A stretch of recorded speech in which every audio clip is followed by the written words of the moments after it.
안녕하세요. 사연에 빠지다의 DJ 민영입니다. 오늘도 두 가지 사연 준비되었으니 즐겁게 들어주시고요. 그럼 구독과 좋아요도 잊지 말고 눌러주세요. 오늘의 사연 함께 시작해 볼게요. 안녕하세요. 저는 이 채널의 구독자이고 즐겨보고 있는 사람이에요. 이렇게 오늘은 제 사연을 보내게 되었네요. 공개적으로 저의 결혼 생활과 개인적인 이야기를 하려고 하니 부끄러움이 앞서네요. 지금 우리나라 화장품은 전 세계적으로 사랑받고 있죠. 수출도 많이 하고 있고요. 그런 뉴스를 보다 보니 떠오르는 사람들이 있어서 제 사연을 쓰기 시작했습니다. 아마 죽을 때까지 잊혀지지 않을 강인한 기억으로 남아있는 사람들, 그리고 저의 지난 20여 년들의 세월들, 그 속에 벌어진 이야기들을 담아보려고 합니다. 제가 학교를 다닐 적 학기 초마다 가정환경조사서라는 것을 작성했어요. 집의 가족 구성은 어떤지, 소득은 어떤지 등등 꽤 내용들을 적어야 해서 부모님은 이걸 어디서부터 어디까지 오픈해야 하는 거야 하고 곤란해 하셨던 기억이 나는데요. 특이하게 우리 집에 대해서 학교 선생님들 대부분이 알고 계셨기 때문에 세세하게 적을 필요가 없었습니다.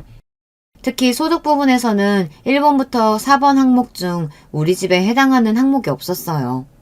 왜냐하면 우리 집은 보통보다 많이 잘 사는 집이었기 때문이에요. 할아버지께서 창업하신 회사를 아빠가 물려받아 대표로 경영하고 계시거든요. 화학공업 분야의 회사인데 매출 규모가 1000억대니까 꽤 큰 회사라고 볼 수 있겠네요. 아주 어렸을 때에는 할아버지와 함께 평창동의 큰 집에서 모두 같이 살았어요. 그 시절 로이라는 이름의 대형견과 같이 마당을 뛰어놀던 기억이 생생해요. 모두가 꿈에 그리는 딱 그런 집에서 재미있게 뛰놀며 지냈습니다. 그런데 할아버지께서 세상을 떠나시자 부모님은 그 집을 처분하고 강남구 압구정으로 이사를 오셨어요. 아마도 오빠와 저의 교육 때문에 거주지를 옮겨오신 것 같았습니다. 압구정동에서 마당이 딸린 단독주택으로 이사를 왔기 때문에 로이는 우리 집 마당에서 지낼 수 있었고 11살에 무지개 다리를 건널 때까지 함께 살았어요.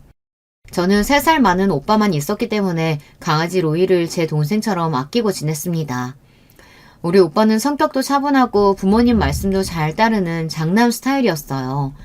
아빠가 이미 큰 회사를 경영하고 계셨기 때문에 오빠가 아빠의 뒤를 이어 회사 경영에 나서지 않을까 하고 막연하게 생각했어요.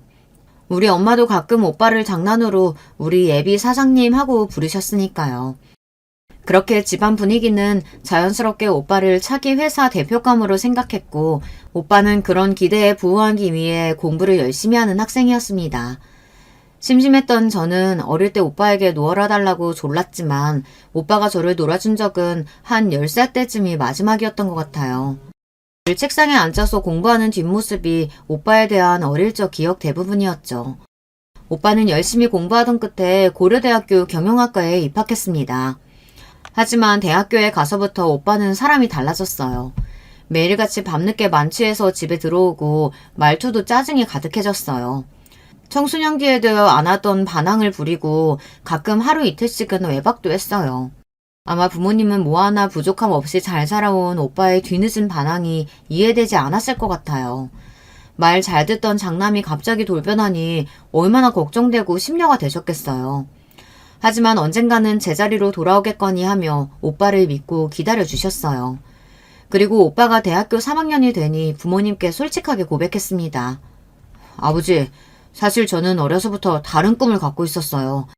그동안 제가 회사 경영을 맡아서 할 거라는 기대를 갖고 계신 걸 알기에 차마 말씀을 드리지 못하고 제 마음을 모른 척 살아왔습니다. 하지만 더 이상 저는 버티기 어려워요. 아무리 경영을 공부해본들 머릿속에 들어오지도 않거니와 제 학점을 좀 보세요. 이렇게 점수가 바닥을 기어다닐 만큼 저는 경영학과에 맞지 않습니다. 이런 제가 아빠의 회사를 어떻게 맡을 수 있겠어요? 저는 제 그릇을 잘 알고 있어요. 차라리 저보다 동생인 윤미가 더 적합할 수도 있겠습니다. 오빠의 말에 저는 깜짝 놀랐어요. 제가 회사 경영을 한다는 생각을 해보지도 않았어요. 듣고 계시던 아빠는 크게 한숨을 쉬고 물어보셨습니다. 그럼 윤성이 네가 그렇게 하고 싶다는 일이 뭐냐? 네, 저는 작곡가가 되고 싶습니다. 혼자서 작곡 연습도 열심히 해서 관련 공부도 해왔어요. 이제 유학을 가보려고 해요. 그저 취미로 하는 게 아니라 제대로 작곡가의 길을 가고 싶어요. 그 뒤로 오빠는 부모님과 상의한 끝에 작곡 공부를 하기 위해 영국 유학을 떠났습니다. 그렇게 갑자기 오빠의 진로가 바뀌었고 믿고 있던 경영 후계자가 없어졌으니 엄마의 걱정은 크셨습니다. 아빠는 내가 아직 젊고 건강하니 힘 닿는 데까지 회사를 운영하면 되겠지라고 하시며 담담하게 받아들이셨어요. 그런가 하면 저는 기자가 되고 싶어서 언론 홍보학과를 전공했습니다. 그리고 대학교를 다니다가 우연한 기회로 대기업에서 인턴 경험을 쌓게 되었어요. 이를 계기로 졸업 후 어떤 회사의 영업 마케팅 부서에 취직하게 되었습니다. 제 계획과 다른 일이었지만 회사 일은 생각보다 재미있었어요. 저는 열정을 갖고 일하는 신입사원으로 눈도장이 찍혀 회사에 촉망받는 인재상까지 받으며 회사에서 성공 가도를 달리고 있었죠. 제가 다니는 회사는 IT 분야의 성장세를 타고 있는 대기업이었고 아빠의 회사는 화학 분야 중견기업이었지만 기업의 생리란 매한가지니까요. 자주 아빠와 회사 일에 대한 이야기를 나누며 조언을 듣게 되고 직원 입장이 아니라 오너의 입장에서 바라보는 안목도 키울 수 있었습니다. 아마 그래서 회사에서 저를 좋게 더욱 평가해 주셨던 것 같아요. 보통 제 나이의 젊은 여자들은 한참 연애에 목을 맸지만 저는 왠지 연애에 별로 관심이 가지 않았어요. 주변에 있는 남자들 모두 제 눈에 차는 남자도 없었고요. 이런 저를 두고 엄마는 걱정이 크셨습니다. 멀쩡한 여자애가 벌써 20대 중반인데 연애도 못해서야. 차라리 우리가 아는 집안의 자제와 선을 보는 건 어떻겠니? 엄마, 제가 나이가 많은 것도 아니고 아직 선 보는 건 내키지 않아요.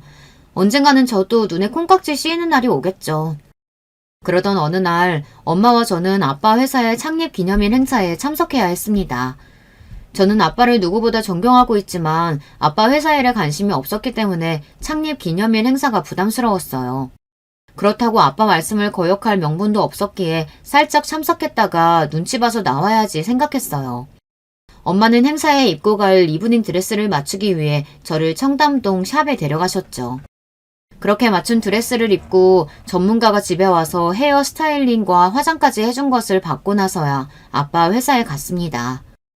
부모님은 창립 기념일 행사로 만면에 미소를 띄우시며 기분이 좋아 보이셨고 여기저기 인사를 하느라 바쁘셨습니다. 저도 쫓아다니면서 여러 사람들과 인사를 나눈 뒤 이제 집에 가야겠다고 생각하고 벌떡 일어났어요. 그런데 그때 어떤 남자분과 부딪혔습니다. 이런 괜찮으세요? 죄송합니다. 부딪힌 남자를 보니 키도 훤칠하고 인상이 좋은, 아니 정확히 말하면 날카롭게 잘생긴 미남이었습니다. 게다가 제 나이 또래로 젊어 보였어요.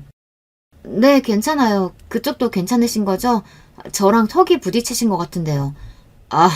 심하게 아프긴 한데 저와 같이 와인 한잔 할 기회 주시면 괜찮아질 것 같네요. 그리고 절 보며 싱긋 웃는 이 남자가 퍽 마음에 들어왔습니다. 그래서 우리는 함께 이런저런 이야기를 나누면서 즐거운 시간을 보냈어요. 자네 왔구만. 아니 어떻게 우리 딸과 아는 사이였어? 아닙니다. 방금 우연한 기회로 만나서 대화 중이었어요.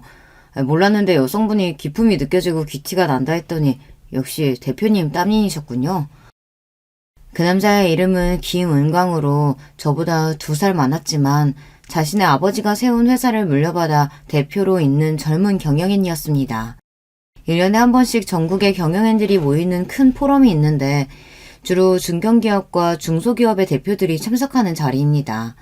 그곳에서 아빠는 기조연설을 한 적이 있었고 은관 씨는 아빠의 팬이라 찾아와서 책에 사인을 받고 아빠와 가끔 만나고 싶다고 적극적으로 나선 겁니다. 젊고 패기 있는 은광 씨를 아빠는 흡족하게 보았어요.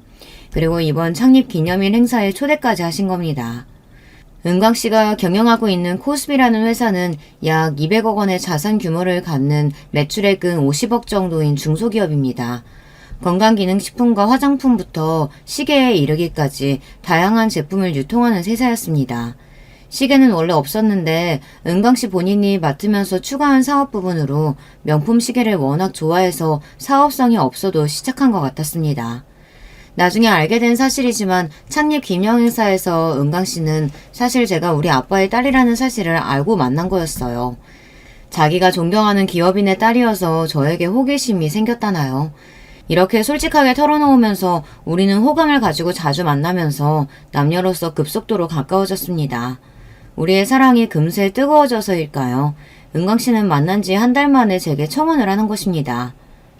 난 이제 결혼해서 안정된 가정을 이루고 싶은 사람이야. 윤미 씨 말고 다른 여자를 내 아내로 생각해 본 적 없어. 그래서 좀 서둘러서 윤미 씨와 결혼하고 싶어. 나를 받아들여 줄 수 있겠어? 저도 은광 씨를 너무 사랑했기 때문에 결혼을 미룰 수가 없었습니다. 그리고 부모님께 은광 씨와 교제하고 있고 결혼을 하고 싶다고 말씀을 드렸어요. 갑자기 결혼이라니 예상치 못한 부모님은 많은 것을 우려하셨어요. 일단 사람을 좀 더 진득하게 잘 알아보고 만나야 한다. 감정적으로 조급하게 결혼하면 탈이 날 수도 있다 등등. 하지만 여러분도 겪어봐서 아시잖아요. 이미 사랑에 빠져버리면 이성이 마비되어 버리고 부모님의 말씀이 맞지만 그 당시 제 귀에는 들어오지 않았습니다. 그래서 어쩔 수 없이 우리 부모님도 제 결혼을 승낙하고 마셨어요. 은광 씨 아버님은 몇 해 전에 작고하셨고 지금은 어머님 혼자 계시다고 합니다. 그리고 은광 씨의 어머님이 저를 만나기 전부터 제 배경을 들으시고 이미 결혼을 승낙하셨다고 해요. 이미 허락도 하셨다고 하니 좀 가벼워진 기분으로 은광 씨 어머님을 뵈러 은광 씨네 집에 가게 되었어요. 저를 반갑게 맞이하신 은광 씨 어머님은 응접실에 앉아서 저를 옆에 앉혀두고 우리 집안과 회사에 대해 이것저것 물어오셨습니다. 아가씨네 아버지 회사는 내 익히 들어 알고 있어요. 돌아가신 우리 회장님도 참 좋은 기업이라고 칭찬하는 것도 들었었고 말이야. 그 집 여식이라니 정말 반갑네요. 네, 이렇게 알아봐 주시고 환대해 주셔서 정말 감사합니다. 그래, 우리 은광이랑 결혼하고 나면 본가에서 같이 사는 건 어떤가? 이렇게 말씀드리면 되바라졌다고 느끼실지 모르겠으나 저는 다른 부유한 집안 여성들처럼 교육받고 자라지 않았습니다. 전 제가 하고 싶은 일을 하면서 지냈기 때문에 신부 수업이나 집에서 남편만 뒷바라지하는 그런 삶을 꿈꾸지 않았어요. 결혼하고 나서도 전 제가 살아왔던 그대로 살고 싶기 때문에 직장 근처 아파트를 얻어서 지냈으면 합니다. 은관 씨 어머님은 똑부러지게 말하는 저를 보고 조금 당황하셨고 이내 당황하지 않은 척 헛기침을 하시며 목소리를 가다듬었어요. 나도 요즘 시대 사람이에요. 요즘 누가 CM이랑 같이 살겠나. 그럼 우리 아들하고 상의해서 좋은 집 구해보도록 해요. 다행히도 어머님은 제 뜻을 이해해 주셨고 남편과 둘이서 신혼집을 구하게 되었어요. 저는 그냥 강남 쪽에 아파트면 된다고 생각했지만 남편은 생각이 달랐습니다. 내가 명색의 회사 대표야. 격떨어지게 아파트라니. 원래 대표들은 전통적인 부촌 동네, 한남동, 성북동, 평창동 이런 단독주택에 살아야 한다고. 나도 알긴 하지만 그 정도의 집을 은광 씨는 마련할 자신이 있어요? 아니, 나 혼자서는 지금은 어렵고 윤미 씨 집에서 좀 보태주실 수도 있지 않을까? 저는 그저 일반적인 직장인이고 우리 부부 둘이서만 살 건데 그런 큰 단독주택이 적당하지 않다고 생각했어요. 좋은 집에서 살면 물론 좋겠지만 그런 곳은 100억도 넘는 고가인데 아무리 남편이 회사 대표라고 해도 그런 집을 쉽게 사기는 어려울 것입니다.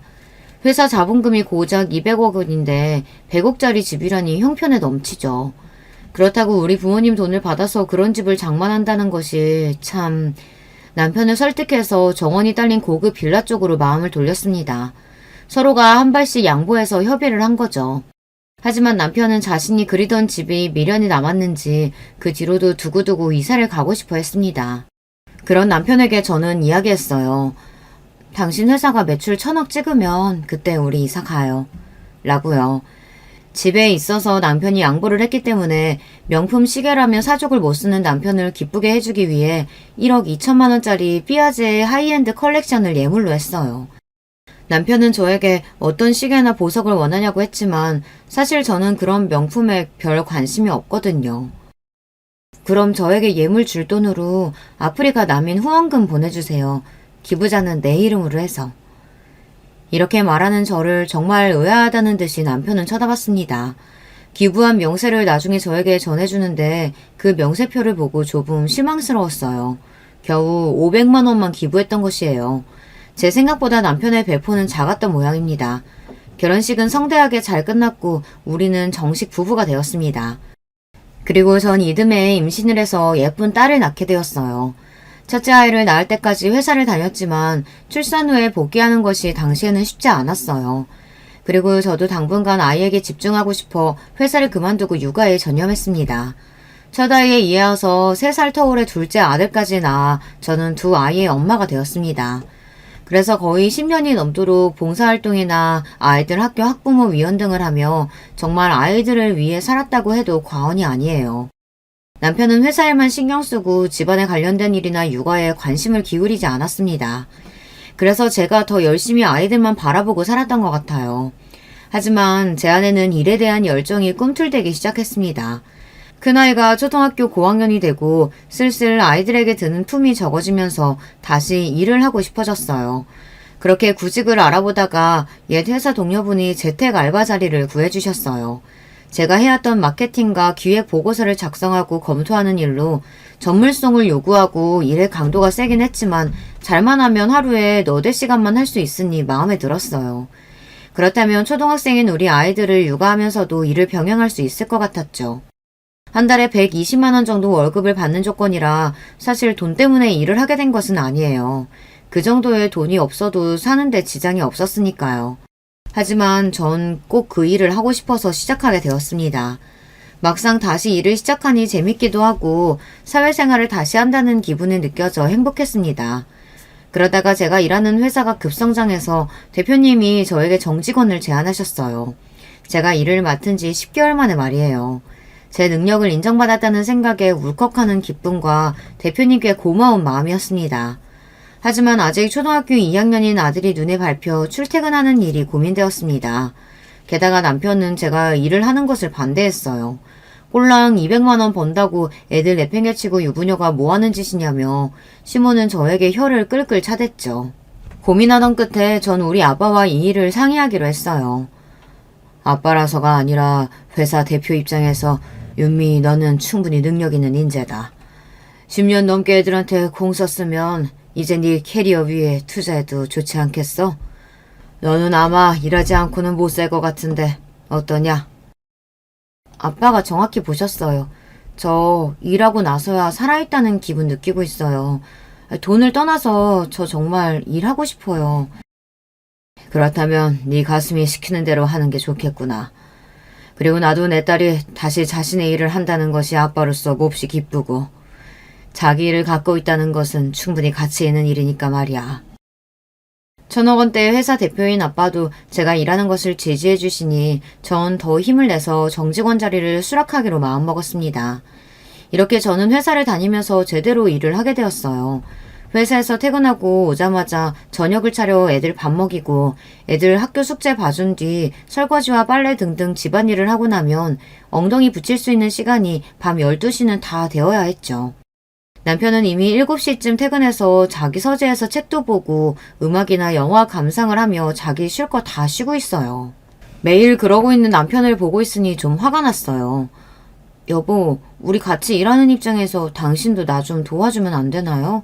설거지 해주던지 애들 숙제를 봐주던지 하나만이라도 도와주면 나 숨이라도 쉴 것 같은데. 애초에 당신이 좋다고 시작한 일이야. 왜 나한테 징징대는 거지? 나는 분명히 말했었지. 내 사업 운영하는 것만으로도 바쁜 사람이라서 다른 일은 할 수 없다고. 지금 당신이 벌어오는 돈 없어도 우리 잘 사니까 힘들면 그만두도록 해. 남편은 너무도 냉정하고 이기적으로 자기 할 말만 하고 서재로 들어가 버렸어요. 저는 서러움이 올라와서 눈물까지 났습니다. 내 일을 가족인 남편에게도 인정받지 못하는 걸까요? 내 시간과 체력을 갈아넣고 일과 육아 그리고 집안일 그 모든 것을 만족스럽게 해내는 일은 정말 불가능에 가까워 보였어요. 이 세상 모든 워킹맘들은 정말 대단해요. 하지만 여기에서 진다면 저는 앞으로 죽을 때까지 원하는 직업을 갖기 어려울 겁니다. 일을 악물고 힘들었지만 일도 육아도 포기하지 않았어요. 다만 집안일은 일주일에 2번 파출부를 불러서 해결했습니다. 그분들이 내 마음에 쏙 들게 해주시는 건 아니었지만 그래도 집안일을 대신해 주었다는 것만으로도 지불한 돈이 아깝지 않았어요. 그리고 너무 기분이 좋았어요. 누구에게 도움을 받는다는 것은 참 오랜만에 느껴본 감정이고 고마움이었어요. 저도 결혼 전에는 미처 몰랐어요. 사람이 밥 먹고 치우고 나서 또 돌아서면 밥 먹을 때가 온다는 것을. 청소를 하루 이틀만 안 해도 그렇게 새까맣게 먼지가 쌓이는지, 사람이 사는 공간에 들이는 품이 얼마나 많은지, 다 우리 친정엄마가 또 도우미 이모님이 해주셨으니까요. 저는 그냥 그분들이 해주는 보살핌을 받으며 제 공부나 일만 하면 되었으니까요. 이렇게 진정한 어른이 되어가는 것이겠죠. 그렇게 정신없이 살다 보니 세월이 흐르고 저는 49이 되고 아빠는 어느덧 77의 고령의 나이가 되셨습니다. 지병도 있으시고 이제 더는 회사를 운영하기 어려우셨어요. 오빠는 작곡가의 길을 걷고 있었고 저는 육아와 일을 병행하는 상황이었기 때문에 아빠는 회사를 누구에게 맡겨야 할지 많은 시간을 고민하셨을 거예요. 결국 자식들에게 물려주는 것은 불가능하다고 생각하시고 전문 경영인 CEO를 고용하셨습니다. 아빠는 경영에서 물러나시고 회사가 안정적으로 굴러가는지 지켜보기로 하셨어요. 그리고 때가 되면 회사를 처분하고 그 재산을 사회에 환원하겠다고 선포하셨습니다. 아빠의 뜻을 들은 남편은 저에게 서운하다고 티를 냈습니다. 아니, 아들 딸면 자식이야? 나도 경영하는 사람인데 나한테 맡기시면 되잖아. 왜 나는 쏙 빼놓고 전문 경영인을 고용하고 회사를 처분하시는 거냐고. 장인어른께 내가 그렇게 잘 보이려고 노력했는데 말이야. 당신이 장인 장모님한테 뭐 그렇게 잘했다고. 이제 보니 그럼 당신 그런 속셈으로 20년을 살아온 거야? 우리 아빠 회사 꿀꺽한 마음으로? 당신은 무슨 말을 그렇게 적속하게 해. 꿀꺽이라니. 나 정도 능력되는 사이가 장인어른 회사 물려받는 것이 도의상으로나 아버님 회사 입장에서도 좋다는 얘기인 거지. 애초에 당신이 장인어른의 뒷배가 없었다면 나 정도 되는 남자랑 결혼이나 할 수 있었겠어? 당신이 빼어나게 미모가 있기를 해. 아니면 능력이 출중하기래. 그냥 평범한 수준 아닌가. 이렇게 남편은 제 자존감을 뭉개버릴 만큼 깎아내리기까지 했어요. 우리 아빠에 대한 서운함은 뒤로 하고라도 그런 이유로 나와 결혼한 거라니. 자존심이 상하고 이렇게 바닥을 드러낸 남편이 꼴도 보기 싫었습니다. 그래서 그날로 각방을 쓰기 시작했어요. 그런데 이 남자는 그런 저에게 아랑곳하지도 않고 잘 먹고 잘 지내더군요. 아예 자기 서재에 침대 하나를 들여서는 그곳이 자신의 침실이고 아지트가 되었어요. 자기 서재에 콕 박혀서 잘 나오지도 않았고요. 집에서 마주쳐도 우리는 서로 눈길 한번 주지 않는 사이가 되어버렸어요. 어쩌다가 우리 부부는 이렇게 된 걸까요? 제가 사랑했던 남자는 갈수록 탐욕으로 가득 차고 자기만 아는 지독한 이기주의자가 되어버렸어요. 그리고 시모도 자기 아들에게서 우리 아빠의 소식을 들었는지 더 대놓고 저를 못살게 굴었습니다.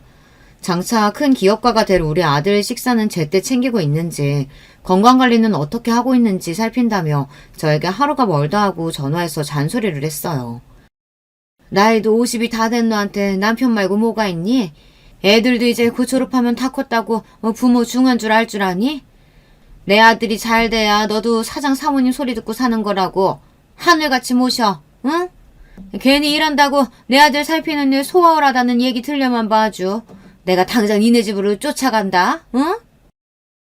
당신 아들은 원래도 까탈스럽고 자기 몸 엄청 아끼는 사람이라 시모 잔소리가 아니어도 전 남편 뒷바라지에 온 신경을 다 써야 했습니다.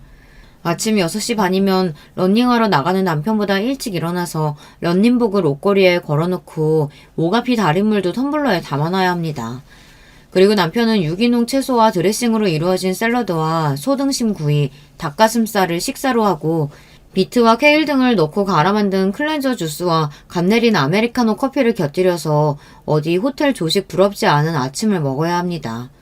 늘 출근 정장도 미리 챙겨놔야 하는데 그건 괜찮습니다. 하지만 제가 화가 나는 부분은 자기 기분이 언짢은 날이면 저에게 그 감정을 푼답시고 하는 말입니다. 에휴, 당신은 언제쯤 패션 감각 생길 건데? 오늘 저녁에 중요한 경영인 모임이 있다고 했는데 이 넥타이 색상이 맞기나 해. 거기 오는 사람들이 다 얼마나 패션을 멋들어지게 해서 오는데 잘 모르면 어디 가서 좀 배워라도 오라고. 말이 경영인 모임이지 사실 회사 하나 갖고 있는 남자들끼리 모여서 술 먹고 노는 자리예요. 그들이 경영하는 회사라는 것도 겨우 매출 몇십억 정도로 자기 부모에게 물려받은 사람이 대부분이고요. 우리 아빠처럼 자수성가해서 세운 천억대의 기업과는 비견될 수 없었죠. 겉멋만 들었으니 너는 무슨 브랜드 입냐, 어디 거가 좋다더라, 이런 가벼운 얘기들만 나누다 오는 모양입니다. 하지만 전 할 말이 없죠. 제 안목이 그 정도라 부모님 반대를 물리치고 한 결혼이니 제가 감당해야 하는 일이니까요. 표독스럽고 욕심 많은 시모의 유전자는 남편에게도 있었던 모양입니다. 그것을 잘 포장하고 감추었을 뿐. 남편이 아빠를 대하는 태도는 180도 바뀌었어요. 이제 경영에서 물러나신 우리 아빠는 뒷방 늙은이 취급하고 아예 발길도 끊고 생신 때에 축하 선물만 비서통해서 보내고 찾아뵙지도 않았습니다. 통찰력 있는 아빠는 자기 사이가 이렇게 행동이 바뀐 것을 못 알아챘을 리 없을 텐데 얼마나 서운해하실까요? 제가 다 죄송스러웠습니다. 한편 남편의 회사에서 새로 출시한 색조 화장품 브랜드가 있었어요. 원래 2021년에 홈쇼핑 유통 채널에 런칭한 브랜드였으나 그 이후 젊은 층을 타겟으로 컬러 메이크업 브랜드로 변경하여 재런칭했죠. 출시와 동시에 연일 뜨거운 고객 반응이 왔고 그중 어떤 립 제품은 출시 한 달 만에 초도량이 전량 품절되고 재차 오더가 들어갈 정도로 대박을 친 거예요. 남편은 이 반응 호조를 아시아 전역으로 확장하고 싶어 했어요. 그리고 본격적으로 해외 시장을 목표로 전개해 나갈 계획을 갖고 있었습니다. 이 때문에 머리에 원형 탈모가 올 정도로 고심하고 있는 남편을 돕고 싶었습니다. 저는 고민 끝에 아빠에게 이 일을 말씀드렸고 혹시 중국이나 일본 쪽에 일을 도와줄 회사가 있는지 여쭤봤어요. 사실 아빠에게 남편의 사업을 도와주십사 부탁을 드린 건 처음이었기 때문에 좀 망설여졌어요. 하지만 이 기회는 제가 볼 때도 놓치기 아까운 기회였으니까요. 아빠는 여러 곳에 의사를 타진하고 애를 쓰신 결과 일본의 한 회사가 남편의 회사에 관심을 보인다는 긍정적인 소식을 전해오셨습니다. 그리고 아빠가 힘을 썼다는 사실을 비밀로 하고 그 일본 회사는 무려 100억 규모의 일본 총판 계약을 체결하겠다는 의사를 남편 회사에 보냈습니다. 그리고 3개월 뒤부터 일본 전역의 남편 회사에 온라인, 오프라인 매장을 런칭하기로 했습니다. 이미 한류가 일본을 비롯한 전 세계에서 점점 더 영향력이 강해지고 있으며 우리나라 뷰티 산업에 대한 해외에서의 인기가 높아진 것도 그 배경이 될 수 있을 것입니다. 이 일로 남편은 잔뜩 고무되었어요. 이제 나는 글로벌로 뻗어나가는 세계적인 화장품 유통회사의 대표야.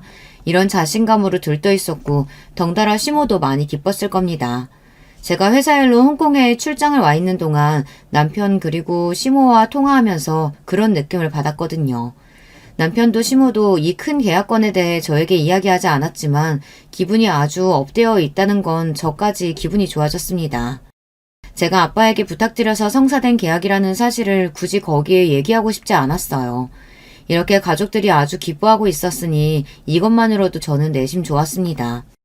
그렇지만 그들을 가족으로 여기고 잘해주었던 것은 그저 저 혼자만의 마음이었어요. 바로 그때 남편과 시모는 저와 다른 마음을 먹고 있었던 거예요. 제가 한국으로 귀국해서 집에 돌아오던 그날에서야 그것을 알게 된 거죠. 어쩐 일인지 미리 연락도 없이 공항에 남편이 저를 마중 나와 있었어요. 여보, 나 마중 나와준 거야? 너무 기분 좋다. 당신이랑 갈 데 있어서 데리러 왔어. 일단 차에 타자. 그리고 남편은 운전기사에게 시댁에 있는 한남동에 가자고 했어요. 갑자기 시댁에는 왜? 어머니께 무슨 일 있으신 거예요? 엄마가 당신하고 나한테 할 말이 있으시대. 그런가 보다 하고 있는데 왠지 남편은 조금 긴장하고 딱딱한 태도로 앉아 있었어요.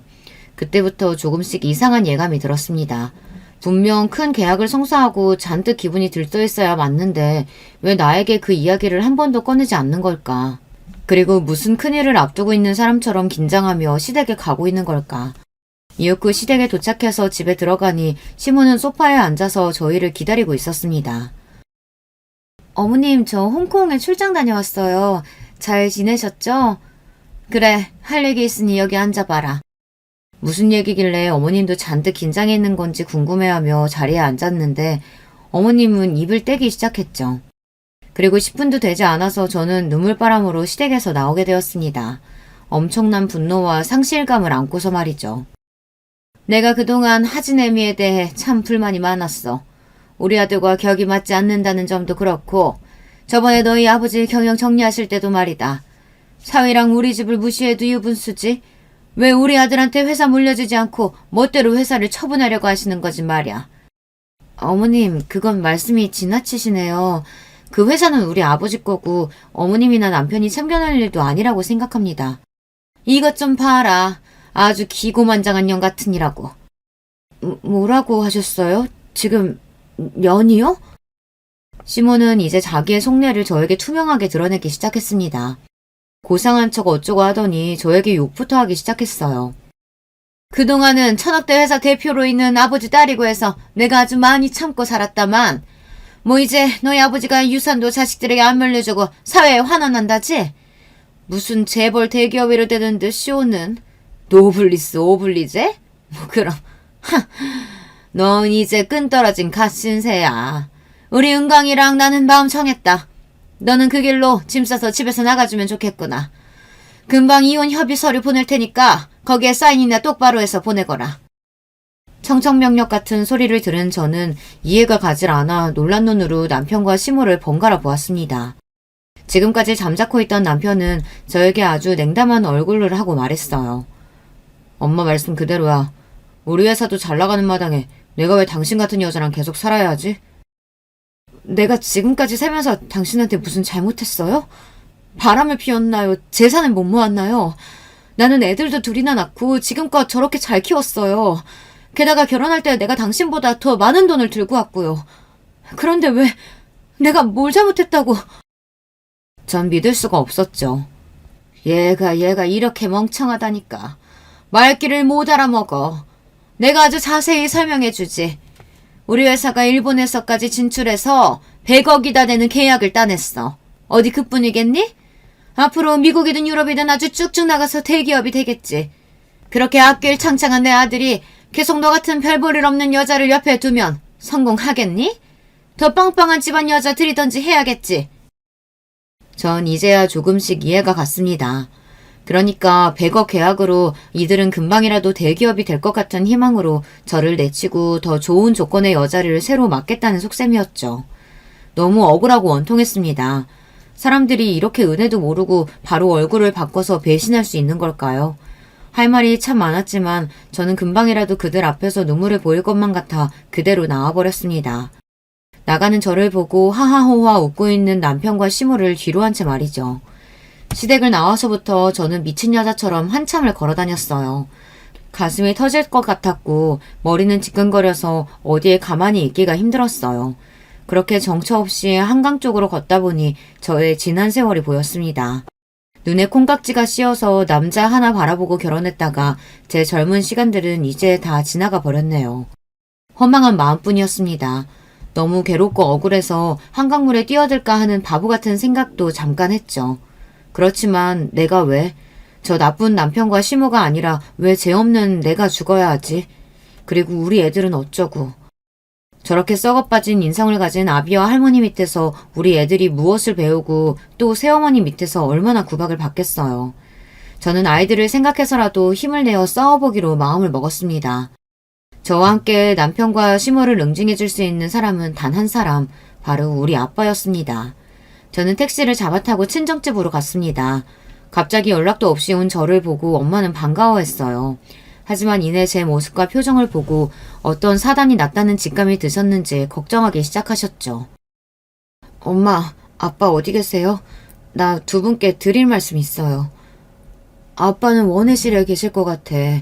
엄마랑 같이 가자꾸나. 원해실에서 화초를 가꾸고 계신 아빠는 저를 보고 반갑게 인사하셨어요. 하지만 전 잔뜩 굳은 얼굴로 아빠에게 긴히 드릴 말씀이 있다고 했고 우리는 거실로 옮겨와서 전 이야기를 시작했습니다. 그동안 시댁에서 겪은 이야기들, 남편이 아빠의 회사를 노렸다는 것, 그리고 얼마 전 따낸 계약 이후 시모와 작당하고 저를 내쫓겠다고 한 것까지 모두를요. 아빠의 얼굴 표정은 갈수록 굳어지고 엄마는 어머머 말도 안 돼 하며 믿기지 않는다는 듯이 놀라하셨어요. 그래서요. 전 그 집과 인연을 끊기로 결정했어요. 아빠와 엄마 생각은 어떠세요? 당연하지. 네가 어느 집안 딸인데 그런 사람들과 살게 두겠니? 아빠도 네가 이혼했으면 싶구나. 이제와 말하는 거지만 네가 처음 김서방 데려왔을 때 그 집 회사 규모가 작고 별 볼 일 없어서 반대했던 것만이 아니란다. 회사밥 먹다 보면 사람 보는 안목이라는 것이 생겨. 김서방은 젊었을 때부터 야망은 큰데 그릇은 작고 사람은 옹졸해 보이더구나. 하지만 이 정도로 형편없는 위인일 줄은. 내가 회사 정리하는 부분에서 서운함이 있을 것 같아 네 부탁받고 크게 도와주었건만 우리 덕인 줄도 모르고 자기 본색을 드러내었구나. 참 얄팍한 집안이다. 두 번 생각할 것 없다. 너는 당장 우리 회사 법무팀장 변호사 연결해 줄 테니까 김서방하고 이혼 준비해라. 이 아비는 다른 방식의 응징을 고민해보마. 아빠는 이 말씀을 하시면서 분이 풀리지 않으신지 소나기로 무릎을 꾹 잡고 계셨죠. 어찌나 셌던지 부들부들 떨리는 것이 눈에 보일 정도였어요. 저 두 분께 정말 잘못했습니다. 제가 불효녀예요. 애초에 반대하시는 결혼하는 게 아니었는데 이런 결말밖에 보여드리지 못해서 정말 죄송해요. 저는 참회하며 두 분 앞에서 눈물을 흘렸습니다. 제일 먼저 저는 아이들이 놀라지 않게 상황을 잘 설명해야 했기에 다음날 딸 하진이에게 만나자고 하고 대학교 앞에 갔습니다. 우리 딸은 긴 생머리를 휘날리며 학교 앞 카페 안으로 들어왔어요. 엄마, 어쩐 일로 갑자기 데이트 신청을 다 하셨어요? 우리 학교 앞까지 와주시고. 오늘 출근 안 하셨어요? 엄마 휴가 내고 왔어. 중요한 일을 처리해야 하는데 그 전에 우리 딸한테 보고하기 위해서 왔지. 무슨 일이실까? 하진이는 엄마 믿지? 엄마의 든든한 아군 맞지? 갑자기 무섭게 왜 그래요? 당연하지. 내가 엄마 친구 1호고 엄마 편이잖아. 우선 엄마가 그리고 아빠가 너에겐 많이 미안하구나. 사실 엄마는 아빠와 헤어지기로 결심했어. 그리고 하진이는 놀랐지만 이내 크게 당황하지 않기로 마음을 먹었는지 비교적 차분하게 제 이야기를 들어주었어요. 엄마가 사실 외할아버지께 부탁해서 아빠의 회사 일을 크게 돕고 있었단다. 이번에 큰 계약건이 성사되자 너희 아빠와 할머니는 엄마 보고 집에서 나가라며 내쫓더라.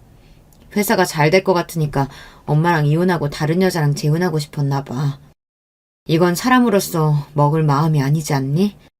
그래서 엄마는 아빠와 이혼하고 외할아버지께서 그 집에 복수하실 것 같아. 하진이는 잠시 복잡한 생각을 정리하는 듯 침묵을 가졌고 잠시 뒤 저를 따뜻하게 보며 이야기했어요.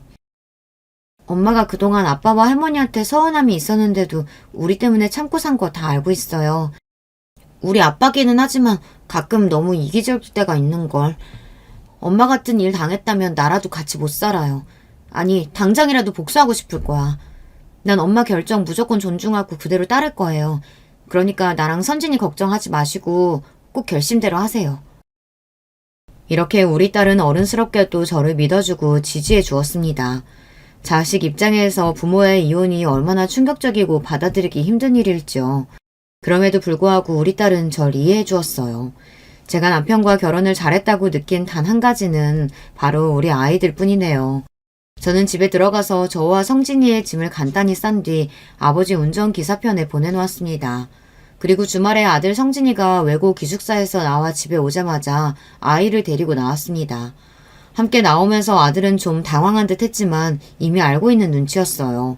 아마도 누나를 통해 모든 이야기를 들었을 테죠. 엄마, 저는 외가댁으로 가는 건가요?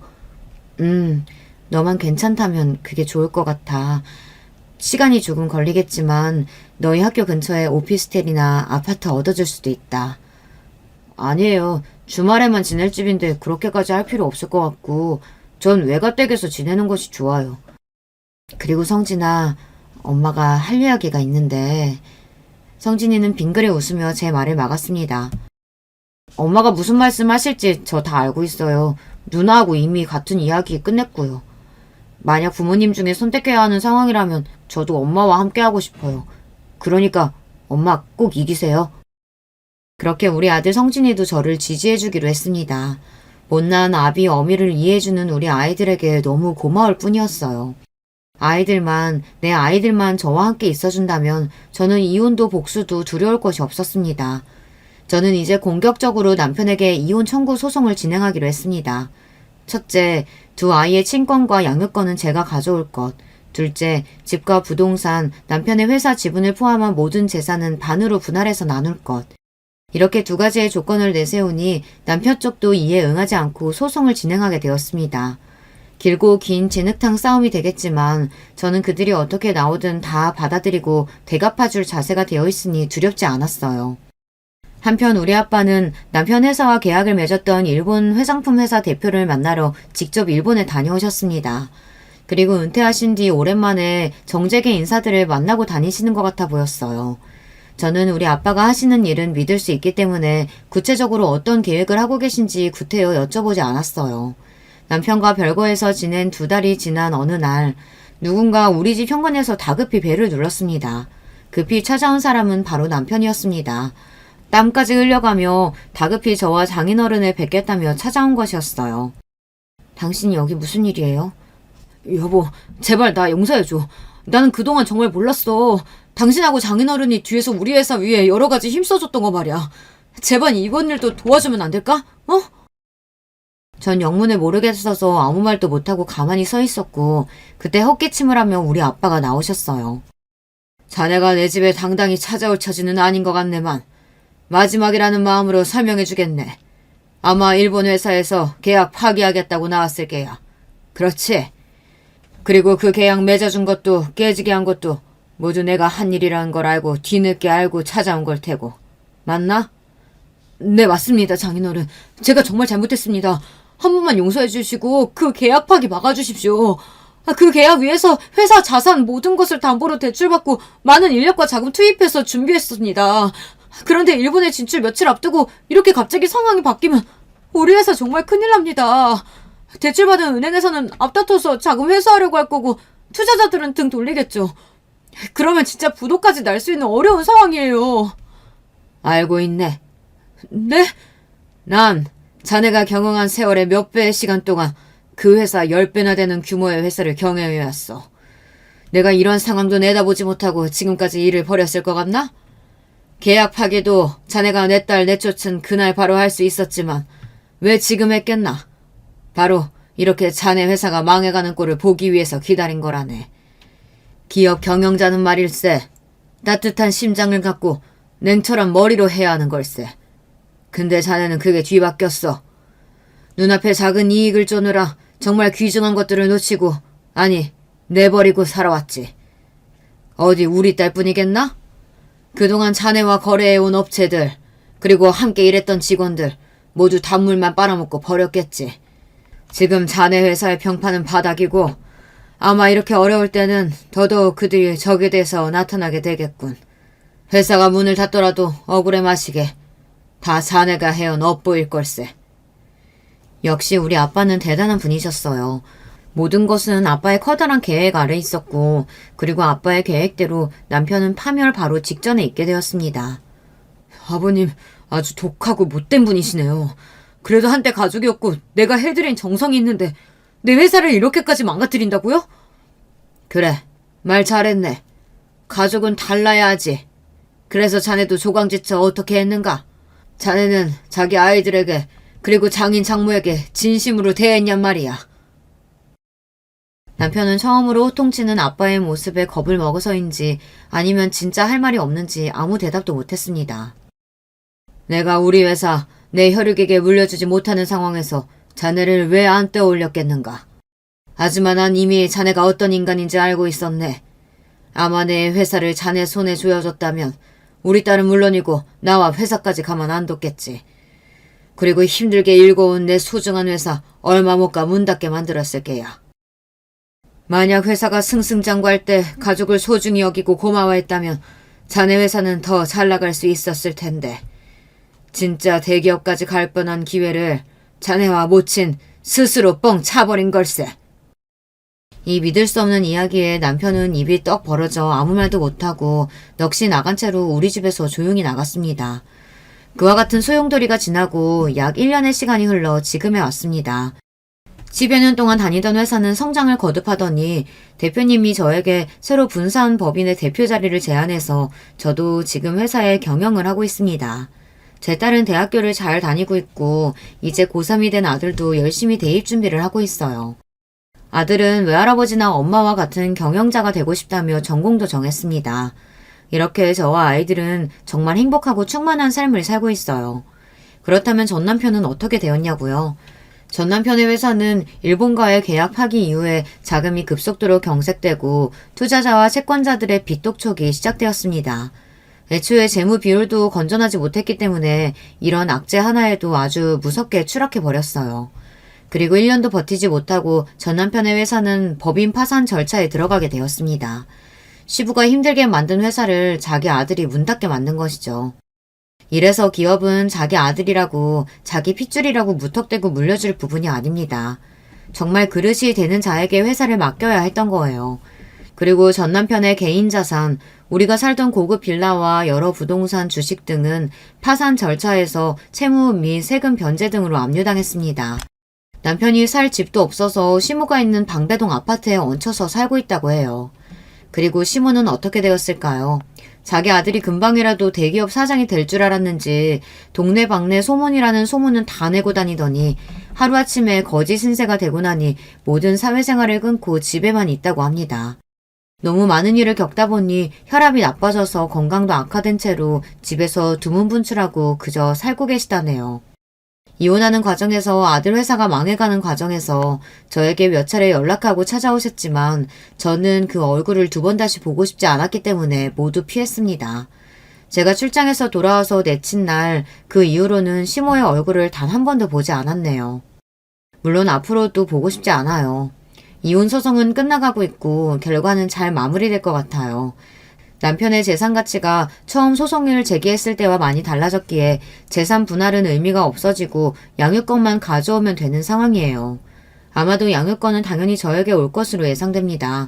설령 잘못된다고 한들 아이들이 스스로 자기 아빠에게 갈 일은 더더욱 없고요. 그렇게 남편과 시모의 인생은 한순간에 망해버렸습니다. 제가 그들에게 20년 넘게 시달리고 끝내 버림받았기에 동정심도 생기지 않았습니다. 지난달에 남편은 저에게 아빠 회사에서 일할 수 있게 해달라고 부탁했지만 어떤 식으로든 저는 남편을 마주하고 싶지 않았어요. 대신에 다른 회사의 일자리를 알아봐 주었습니다. 50대에 남편이 할 수 있는 일은 사실 많지 않았기 때문에 그 자리를 덥석 물어서 다니고 있는 모양입니다. 그리고 저의 결혼 생활은 이렇게 끝나버렸어요. 제 사연이 여러분께 재미있고 유익했는지 모르겠습니다. 저의 장문 실력이 프로에 미치지는 못하지만 그저 사는 이야기로 들어주셨으면 좋겠습니다. 그럼 오늘도 여러분에게 행운이 가득하시길 빌며 저는 여기에서 인사드릴게요. 여러분, 두 번째 사연 시작하기 전에 좋아요, 구독 꼭 눌러주실 거죠? 그럼 두 번째 사연 바로 시작합니다. 안녕하세요. 저는 60대로 접어든 나이가 든 여성이에요.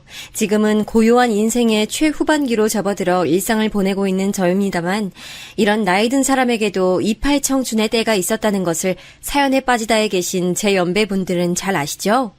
남편과 만나서 결혼했던 시기도 또렷하게 기억이 나는데요. 사실 저는 원래 결혼을 약속했던 남자가 따로 있었습니다. 21살의 나이에 처음 만났던 상대였지요. 3년을 꼬박 만난 끝에 결혼이라는 결실을 보려고 했어요. 지금은 30대에 결혼하는 게 너무 흔하지만 그때는 여자 나이 20대 중반이면 대다수가 결혼했습니다. 제 주변도 그러했기 때문에 전 당연히 결혼을 꿈꾸고 있었고요. 그런데 결혼을 준비하던 중에 모든 것이 무산돼 버렸어요. 파혼이라는 고상한 단어를 쓸 것까지도 없는 완벽하게 허무한 무산이었습니다. 다른 여자가 있었다니, 그게 무슨 말이에요? 지금까지 나 말고도 다른 여자를 동시에 만나왔다는 거예요? 어떻게 그럴 수가 있어요? 그래놓고 내가 아는 그 여자와 결혼을 한다는 거잖아요, 지금. 사람이 어떻게 이런 치사한 짓거리를 저지를 수가 있어? 미안하다. 내가 정말 미안해. 내 진짜 사랑은 너야. 이것만은 믿어줘. 근데 그 여자가 지금 임신을 해버렸고 그래서 별 수 없이 그 여자와 결혼을 하게 됐어. 부디 나 용서하지 마. 제가 여러분께 엽줍겠는데요. 그 당시에 사내들 말이에요. 지금의 젊은 청년들보다 말은 정말 번지르르하게 잘했던 것 같지 않나요? 휴대폰이 없던 시절이라 다들 책만 주구장창 읽어서 그런 건진 몰라도 다들 입을 나불대는 솜씨가 기본 이상이었던 것 같네요. 상대가 상황을 그럴싸하게 포장하니까 엄연히 피해자였던 제가 더 이상 찍소리도 못하고 눈물만 뚝뚝 떨궜죠. 그래도 진짜 사랑은 저였다고 하는 그 말에 우습지도 않은 위안을 삼으며 말이에요. 그땐 왜 그랬나 모르겠습니다. 절 아는 모두가 제가 그 남자와 결혼할 것이라 믿고 있던 상황이었어요.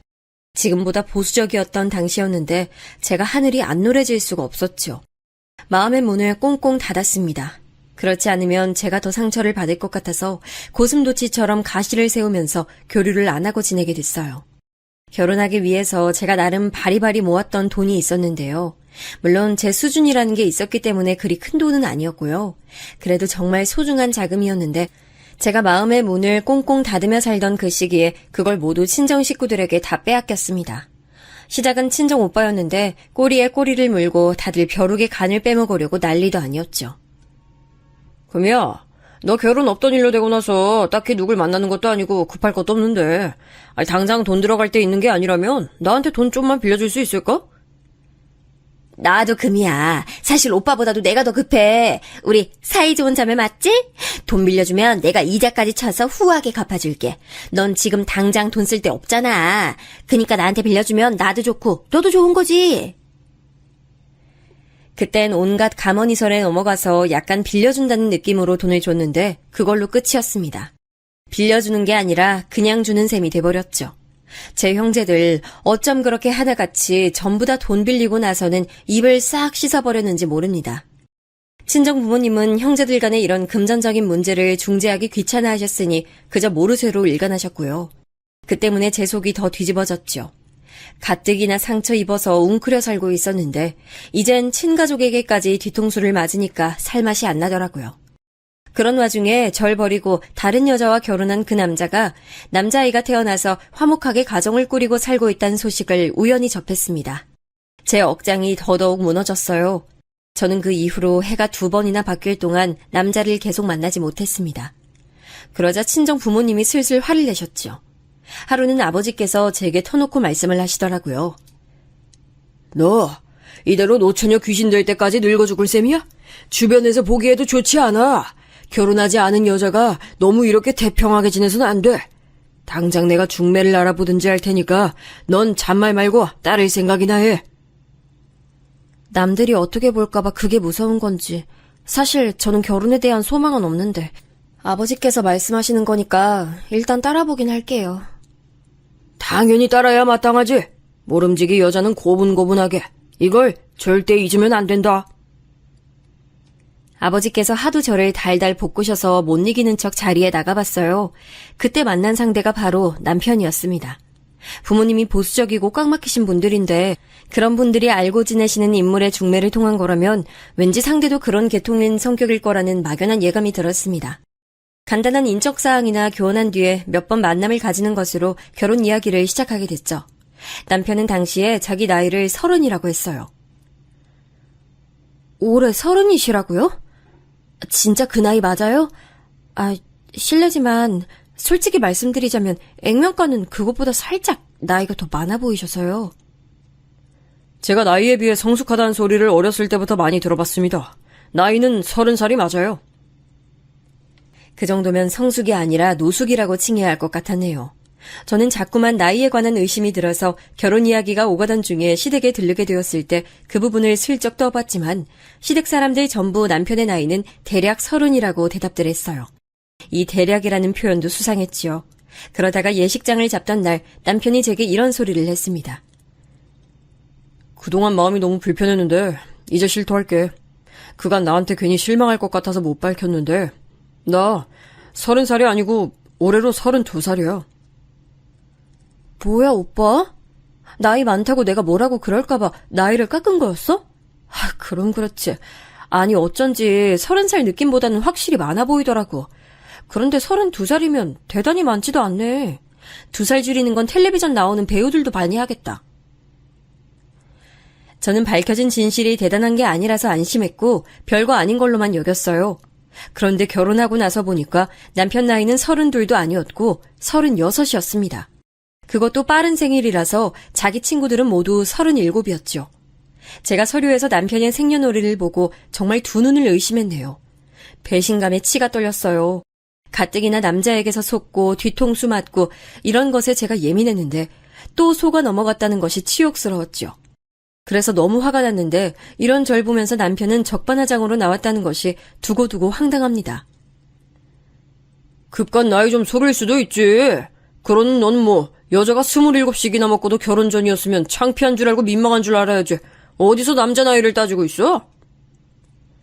내가 지금 대꾸를 안 하는 건 할 말이 없어서가 아니라 상대조차 하기 싫다는 의미라는 걸 오빠가 알아줬으면 좋겠다. 사람의 말문을 턱 막히게 만드는 남편의 헛소리에 저는 모든 의욕을 상실하고 말았네요. 이게 고작 결혼식을 올린 지 2주도 안 지났을 때의 일이었습니다. 남편도 그렇지만 그 시대에 어찌나 꽉 막히고 보수적이었는지 몰라요. 누가 보면 종갓집이라고 해도 믿을 것 같았어요. 남자 밥상 따로 여자 밥상 따로 무조건 나뉘어 있었고요. 여자들이 식탁 위에 진수성찬을 차려놓으면 남자들이 와서 앉아 먹었고 여자들은 밥상 하나에 바닥에 펴서 거기에다가 차려 먹었습니다. 그러다가 남자들 중에 누구 하나가 물이라고 하기라도 하면 여자들 중에 한 명이 일어나서 그 물을 떠오는 풍경이 흔했죠.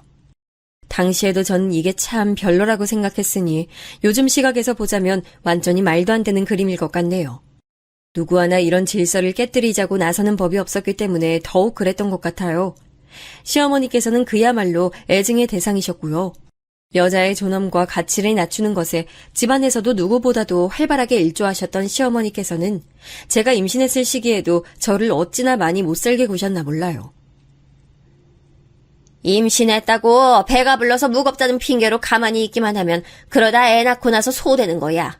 게으름뱅이에 살 축 늘어진 소가 되고 싶지 않거든. 임신 유세 그만 떨고 일어나서 현관 앞에 좀 청소하고 와. 아까 보니까 먼지가 쌓였더라. 어머님, 텔레비전에서 일기예보 봤는데 내일 비가 올 것 같아요. 오늘 청소하지 말고 비 오고 나서 그친 후에 청소하면 더 좋을 것 같아서 그렇게 할게요. 얘가 인생을 날로 먹으려고 드네? 그땐 그때고 오늘은 오늘이지. 건방지게 말대꾸 하지 말고 당장 청소해. 어른 말씀이 넌 우스워? 그렇게 말씀하실 때마다 당신께서는 할 일이 없으신 듯 보였어요. 굳이 인산부인 저를 시키셔야 했을까 의문이었네요. 저는 시어머니께서 왜 그렇게 못된 면모를 많이 보이셨을까 궁금하기도 했었는데 시간이 꽤 흐르고 나서 돌아보니 아마도 당신께서 겪으신 것과 보고 배우신 것을 그대로를 그저 답습하신 듯 했습니다. 당신의 그 속에 한이 어려 있었기에 그걸 그대로 물려주려 하신 거였죠. 빨래 중에서 몇 가지는 반드시 손빨래를 시키셨는데 임신한 몸으로 쭈그려 앉아 손빨래를 하려니까 정말 죽을 맛이었습니다. 그 외 잡다한 일도 거의 다 제 몫이었어요. 내가 나 처음 시집 왔을 때 당하고 살았던 거 생각하면 지금 네가 겪는 건 세 발의 피 아무것도 아니니까 행여나 엄살 떨 생각은 말어. 아 그리고 이틀 뒤 점심시간에 맞춰서 오는 거 잊으면 안 된다. 아, 네, 기억하고 있어요. 어머님 친구분들하고 그때 모임을 가지시죠? 제가 도움이 될진 모르겠지만 최선을 다해볼게요. 시어머니께서는 시어머니 면 세워주는 건 며느리의 당연한 역할이라고 보셨기 때문에 저는 그 친구분들의 앞에서 활약을 해야 했어요. 시어머니께 최대한 공손하게 굴며 충성하는 모습을 계속 보여주는 게 핵심이었습니다. 그러면 시어머니께서는 우쭐해하셨고 다른 친구분들께서는 시어머니를 몹시 부러워하시는 거였는데 제가 보기엔 연극이나 다름없었습니다. 그런 게 대관절 무슨 큰 의미가 된다고 시어머니께서는 저를 써먹으셨는지 알 길이 없네요. 아무튼 결혼한 지 딱 반년이 지났을 시기에 임신이 됐던 생명은 바로 아들이었습니다. 낳고 나서 제가 기쁨의 눈물을 흘렸네요. 딱 느낄 수 있었거든요. 앞으로 이 귀중한 아들이 제 방패막이가 되어줄 것이라는 예감이 들었죠. 제가 남편하고의 관계가 애틋하거나 돈독하진 못했어요. 그도 그럴 게 자기 나이를 야비하게 속였던 사람이라서 기본적인 신뢰를 가지기가 어려웠고 사람 자체가 정남이가 좀 없는 편이었어요. 제가 시어머니로부터 구박받을 때 단 한 번도 제 편을 들어준 적이 없었고요. 게다가 전 친정 식구들과 사이가 썩 좋진 못했어요. 어쨌든 물보다 진한 피를 나눈 가족이긴 했지만 제 돈을 갚지 않는 등 일련의 사건들을 겪으며 사이가 안 좋게 된 지 오래였으니까요. 제가 낳은 아들이야말로 세상에 유일한 제 분신이며 제 외로움을 알아줄 동반자라는 희망을 품게 된 건 어찌 보면 당연한 수순이었을지도 모르겠습니다. 보수적이었던 시댁이었기에 당연히 제가 딸보단 아들을 낳길 바랐는데요. 제가 떡하니 아들을 낳아버리자 집안에서 제 위치가 좀 달라졌어요.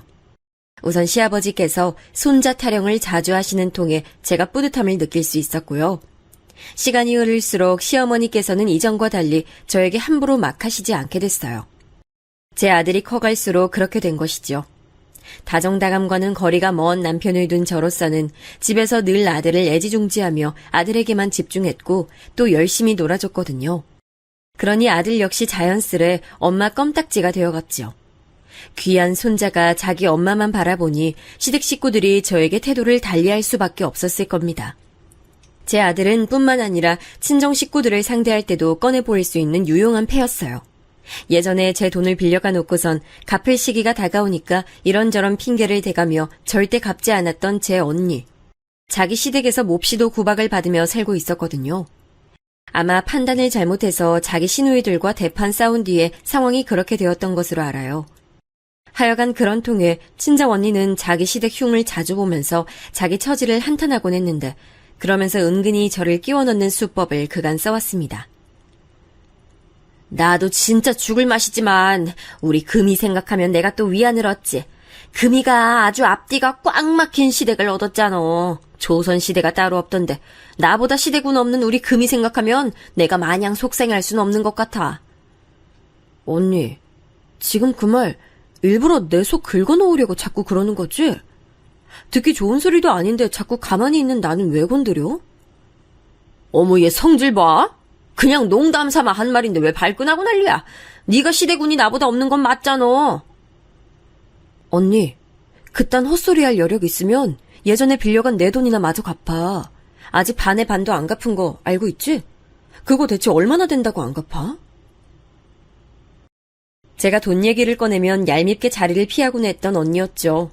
언니는 저보다 이르게 시집을 갔고 줄줄이 딸만 둘을 낳았는데요. 제가 아들을 낳고 나서 시댁에서의 위치가 점차 달라지면서 저는 언니 앞에서도 전혀 책 잡힐 거리 없이 당당하게 있었습니다. 언니는 셋째 계획 없어? 아무래도 시댁 쪽에서 셋째 낳으라는 소리 할 것 같은데. 내가 그 소리 듣긴 하는데 그건 왜? 사실 요즘엔 둘만 낳아도 충분하다는 게 사회 분위기잖아. 그래서 나도 좀 망설이는 참이야. 언니 시댁도 아들 타령 오지게 한다면서. 그러니 무조건 셋째 낳으라는 거지. 딸을 더 낳으라는 게 아니라 아들 낳으라는 의미인 거 언니도 알지? 난 하나만 낳았어도 둘째 셋째 낳으라는 말은 안 듣네. 워낙 시댁 식구들이 아이 봐주는 것도 앞다투어 해주려고 들어서 내가 손 가거나 신경 쓸 것도 없어서 나 요즘 계속 여유롭게 지내. 근데 언니는 요즘 들어 안색이 더 안 좋네? 어제 시댁 다녀왔다면서. 별로 안 좋았나 봐. 제 평생에 저를 놀려먹고 등쳐먹었던 존재가 바로 제 언니였는데 제 얄미운 발언에도 이런 방구도 못하고 입술을 꽉 깨무는 걸 보니 속이 더 시원하더라고요. 저 스스로도 나한테 이런 면이 있었나 싶었네요. 이 모든 걸 가능케 한 존재가 바로 제 아들이라는 건 아주 명확했습니다. 저는 날이 갈수록 아들을 더 아끼고 위해줬죠. 참고로 친정 언니는 그 이듬해에 셋째를 가졌는데 또 딸을 낳았습니다. 그 이후로 자기 시댁에 잘 안 가게 됐다고 하더라고요. 전 반면에 비록 편하진 않지만 제 아들이 이제는 있었기 때문에 어렵지는 않는 심정으로 시댁을 꽤 자주 가는 편이었어요. 갈 때마다 시댁에서 제 아들을 무척 반겨줬고요. 그런 나날을 보내며 저는 생각했죠. 아, 이제서야 결혼 생활을 하는 기분이 나고 사는 맛이 난다고 말이죠. 둘째를 생각한 적도 있었지만 남편과 상의한 끝에 가지기로 했을 때는 바람처럼 결과가 따라주지 않았어요. 그래서 이때 잠시 포기를 했었고 시간이 좀 더 지나서 다시 둘째 생각이 들었을 때 그때는 이제 병원부터 가봤는데 남편이 나이가 있는 만큼 활동성이 꽤 많이 떨어진다는 소견을 받았습니다. 제가 자궁 쪽이 살짝 약한 편이기도 해서 저희 부부는 고심하다가 둘째를 영영 포기하는 쪽으로 가닥을 잡았어요. 아들에게만 올인하기로 결심하기로 마음먹었죠. 어느덧 아들이 중학교 입학을 했을 때였는데 시아버지께서 돌연 쓰러지셨어요. 혈관 질환 때문이었는데 상태가 좀 좋지 않아서 병원에서 주의 깊게 살피면서 입원 생활을 하셨습니다. 제가 또 이때 아들의 위험을 느꼈습니다. 시댁 식구들이 많이 모인 병실에서 주말 낮 시각 제가 아들을 데리고 들어섰는데 단박에 시아버지 표정이 환하게 변하는 게 보였어요. 우리 손자 왔구나. 우리 집안의 미래. 아이, 다들 저리 좀 비켜. 우리 손자 가까이 와야 되니까. 아유, 우리 귀염둥이 하래비한테 어서 와봐. 하래비가 우리 손자 용돈 주려고 기다리고 있었어. 손녀 한 트럭보다 손자 한 명을 중하게 여기시는 시아버지의 태도가 그 손자의 엄마인 저로선 무척 반가웠던 게 본심이었습니다. 저는 아들이 대견하고 기특해서 견딜 수가 없었어요. 잿빛이었던 제 인생에 처음 내리쬐은 밝은 빛이 바로 제 아들이었습니다. 시아버지께선 그때 무사히 퇴원을 하셨지만 이듬해에 돌아가셨어요. 질환은 이길 수 없는 모양이었죠. 아직 시어머니께서 멀쩡히 살아계시기 때문에 이때 섣불리 재산 이야기는 안 나왔고요. 그런데 제 아들이 고등학교를 입학한 직후 시어머니께서 저희 식구를 따로 부르시더라고요. 그 양반이 아무래도 딸보단 아들, 손녀보단 손자 이렇게 위하는 양반이었으니 나도 그 뜻을 따르는 게 맞는 것 같네. 일부를 몰래 따로 증여해 줄 거니까 그렇게들 알고 있어. 정말이세요? 감사합니다, 어머님. 어렵게 결심하셨을 테니까 사양하지 않고 감사하게 받아서 유용하게 잘 쓸게요. 시어머니의 놀라운 결단에 감격한 제가 거듭 인사를 드렸어요. 그런데 옆에서 남편은 마치 당연한 소리를 들었다는 표정으로 덤덤하기 짝이 없었고요. 뒤편의 아들은 지루한지 하품이나 날리고 있었습니다. 감사 인사를 드리는 사람은 끝까지 저 하나였네요. 지금 생각해보면 정말 놀라운 사실은 제 아들이야 손자니까 그렇다 치고 제 남편에게 시어머니께서 아무런 따끔한 지적도 안 하셨다는 겁니다. 그만큼 아들에겐 관대하신 분이었다는 의미겠죠. 저는 시어머니의 관대하지 못한 면모를 많이 접했던 사람으로서 지난 서름이 다 씻겨내리는 듯한 감동을 맛봤어요. 감개무량하더군요. 아들을 낳아서 천만다행이라는 생각을 또 한 번 했습니다. 세월이 더 흐르면서 품 안의 자식은 어느덧 장성했고 사회생활을 하겠답시고 번듯한 직장을 다니더니 어느새 결혼을 입에 올리더군요. 자기도 이제 슬슬 결혼할 생각을 하게 된 나이라고 말이죠.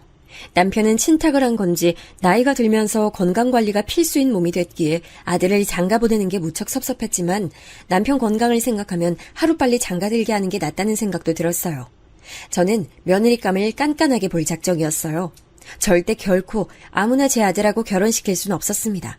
그래서 아들이 결혼하고 싶은 여자라면서 처음 며느리를 데려왔을 때 제가 눈에 불을 켜고 허점이 있나 찾아봤어요. 우선 인상이 참하더군요. 수려한 맛은 없어도 수수한 매력이 있었어요. 키는 보통이라 괜찮았는데 몸이 꽤 마른 듯해서 이건 좀 걱정이었고요. 그런데 제가 딱 눈치로 보건대 왠지 제 아들이 몸 아려운 강아지처럼 옆에서 어쩔 줄을 몰라 하는 기색이었어요. 캥기는 지점이 있다는 뜻이었죠.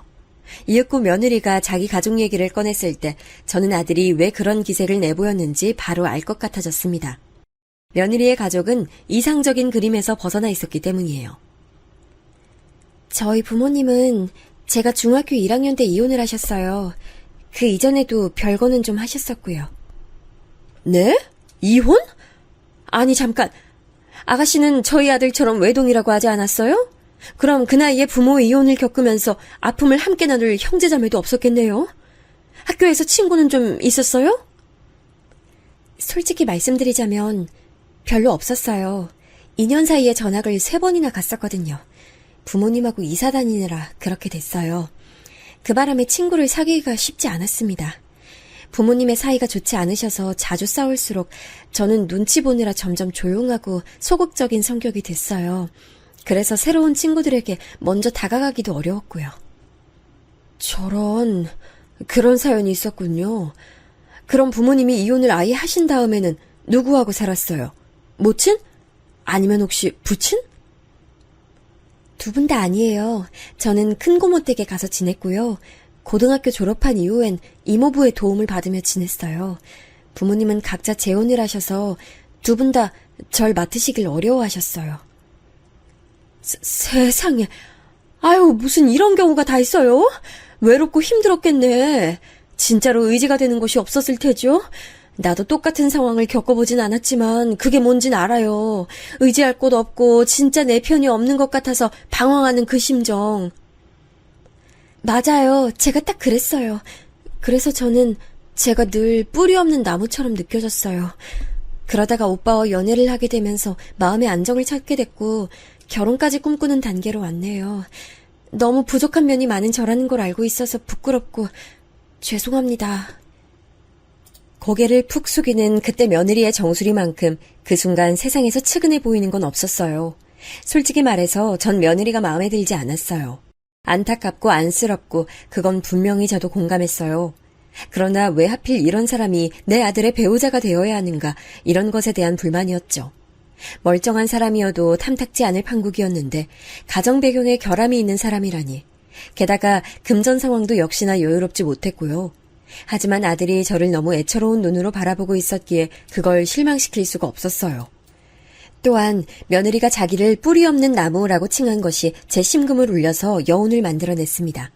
결국 못 이기는 척 허락을 해주고 말았네요. 그때로부터 딱 8개월이 지난 날짜에 결혼식을 올렸어요. 신혼집은 아들이 출퇴근하기 좋으며 제가 종종 들여다보기 좋은 위치에다가 얻어줬고요. 과연 둘이 잘 살지 그저 소꿉놀이처럼 하고 사는 건 아닌지 걱정됐는데 이때 시어머니께서 건강이 확 악화되셨습니다.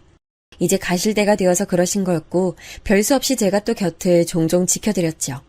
시어머니를 보고 있자면 옛날 그때 생각이 나서 울컥하며 화가 올라오기도 했고 손자 사랑이 지극하신 분이셨으니 그 점에 감사하다는 생각이 들기도 해서 참으로 애증이 피어올랐습니다. 시어머니께선 예상보다 일찍 돌아가셨어요. 그래도 몇 달은 더 살다 가시겠거니 싶었는데 그때로부터 단 2주 만에 새벽에 돌연 숨을 거두셨습니다.